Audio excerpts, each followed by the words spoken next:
रही है। सभी माताओं को, बहनों को, प्यारे बच्चों को सबसे पहले हाथ जोड़ के नमस्कार करना चाहता हूं।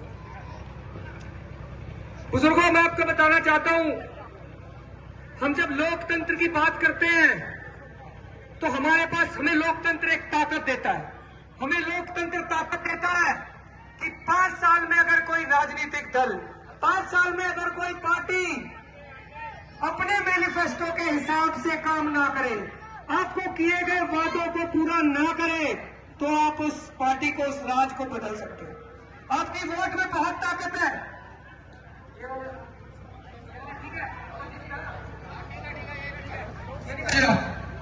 सही है दोनों। लोकतंत्र हमें वो ताकत देता है। लोकतंत्र से हम उस नेता को, उस राजनीतिक दल को सत्ता से हटा सकते हैं अगर वो अपने वादे, जनता को जो वो वादे करता है, घर घर आता, पैर पकड़ता है और आपको कहता है कि वो आपके लिए ये कर देंगे, वो कर देंगे। जब 5 साल में वो नेता, वो पार्टी काम नहीं करती, तो लोकतंत्र आपको ताकत देता है कि आप उस पार्टी को हटा दें।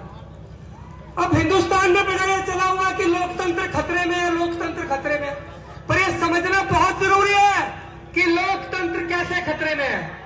अगर इस बार का चुनाव भारतीय जनता पार्टी जीतती है तो आपको, आपके और हमारे और जो देश के शहीदों ने जो संविधान अर्जित किया था, बाबा साहब भीमराव अम्बेडकर ने जो संविधान हमारे देश के लिए बनाया था, हमारे देश को चलाने के लिए बनाया था, वो संविधान कैसे खतरे में चला जाएगा, इसको समझना जरूरी है। मैं आपको एक छोटा सा उदाहरण देना चाहता हूं। रूस में अभी चुनाव हुआ कुछ दिन पहले। रूस में व्लादिमीर पुतिन राष्ट्रपति है वहां के, और बहुत लंबे समय से राष्ट्रपति। रूस के राष्ट्रपति को 87% वोट मिल जाती है। रूस के राष्ट्रपति को 87% वोट। 87% वोट कोई मजाक नहीं है।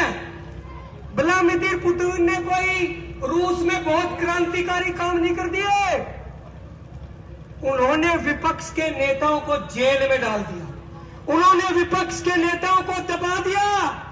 जिस प्रकार से आपके बेटे को, अरविंद केजरीवाल को, आपके भाई को झूठे आरोप लगा के जिस प्रकार से जेल में डाला गया, कांग्रेस पार्टी के खाते बंद कर दिए गए, आम आदमी पार्टी के नेता बंद कर दिए गए, ये लोकतंत्र की हत्या करने की दिशा में उनका एक कदम है। जिस प्रकार से पुतिन ने 87% बहुमत लिया है रूस में, उसी प्रकार से मोदी जी हिंदुस्तान में करना चाहते हैं। अरविंद केजरीवाल जी हरियाणा से आते हैं, वो हरियाणा के बेटे हैं, हरियाणा के भाई हैं। उन्होंने दिल्ली में जाके बेहतरीन काम करे, इसीलिए दिल्ली की जनता उनको चुनती है।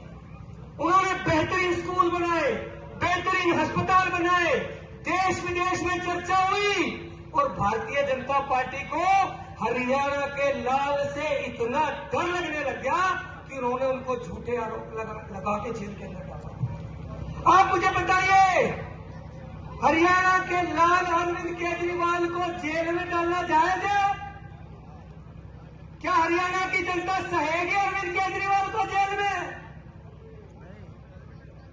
हरियाणा की जनता, हरियाणा के अगर किसी लीडर को आप जेल में डालोगे तो हरियाणा की जनता को बदला लेना आता है। आता है कि नहीं आता बदला लेना? इस बार डॉक्टर सुशील गुप्ता जी हैं आपको उम्मीदवार, जो इंडिया गठबंधन के उम्मीदवार हैं। इनको जिताना इसलिए जरूरी है क्योंकि हरियाणा में भी अच्छे स्कूल बनाने हैं, हरियाणा में भी अच्छे अस्पताल बनाने हैं, हरियाणा में भी अच्छी शिक्षा व्यवस्था, निःशुल्क बिजली, ये सब सुविधाएं देनी है। और सबसे बड़ी बात, इससे भी बड़ी बात, बाबा साहब भीमराव अम्बेडकर का संविधान बचाना सबसे ज्यादा इम्पोर्टेंट है। इस संविधान को बचाने के लिए डॉक्टर सुशील गुप्ता जी को और हरियाणा में जितने भी इंडिया गठबंधन के उम्मीदवार हैं, हर उम्मीदवार को जिताना जरूरी है। और मैं आपको एक बात और बताना चाहता हूं, ये भारतीय जनता पार्टी वाले बड़े 400 पार कह रहे थे जब शुरू में 400 पार का इन्होंने नारा दिया। आज मोदी जी 400 पार का जिक्र नहीं कर रहे हैं 400 पार का जिक्र।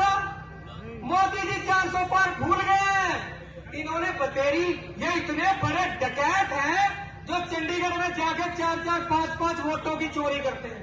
इतने बड़े डकैत हैं। चंडीगढ़ में जाके 4-4, 5-5 वोटों की चोरी करते हैं। इन डकैतों से बदला लेना चाहिए कि नहीं लेना चाहिए? इन्होंने आपके वोट की चोरी करी कि नहीं करी चंडीगढ़ में? इन्होंने अपने आपके मत की हत्या करी कि नहीं करी चंडीगढ़ में? इसी प्रकार से ये पूरे देश में करना चाहते हैं। इनके पास बहुत पैसा है, ये एमएलए खरीदने में पैसा लगा सकते हैं, ये सरकार तोड़ने में पैसा लगा सकते हैं, पर ये पैसा आपके स्कूल, अस्पताल, आपकी सुविधाओं के लिए नहीं लगा सकते। तो इस बार लोकतंत्र को बचाने के लिए और जनता के काम करने के लिए आम आदमी पार्टी को, इंडिया गठबंधन को जिताना है। मैं चाहूंगा आप सभी लोग यहां पर आए हैं, एक बार भारत माता की जय लगा के बताइए कि इस बार डॉक्टर सुशील गुप्ता को कुरुक्षेत्र से जिता के भेजेंगे। दोनों हाथ उठा के सभी ने भारत माता की जय बोलिए। भारत माता की, भारत माता की, इंकलाब, इंकलाब।